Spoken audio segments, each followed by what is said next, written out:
17 дахь өдөр. Hi guys. За одоо миний олсон нийт ашиг нь 8975. 4 хоногийн дотор. За тэгээ сая надаа би хамгийн 19,000 төгрөг сонголт хийжсэн.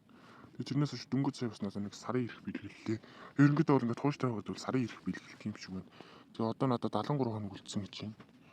Тэнгүүд бас миний өмнөөс нэг сарын ирэх бэлгэлсэн юм аа. Би тэр нь тэгээд бичлэг хийж бол нөх оруулж чадаагүй. За тэгээд би 19,000 төгрөгөөс энд сонголт хийгээ. Тэгээ тэрнээс хойш ерөнхийдөө бол ингээд ажил ингээд бол хийгээ явсан ингээд бүгдээрээ энд ингээд байгаа.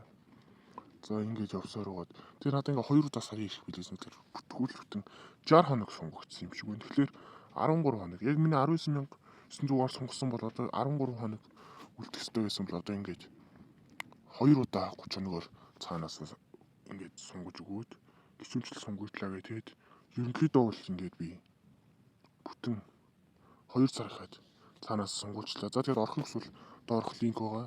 За тэгээд bye guys.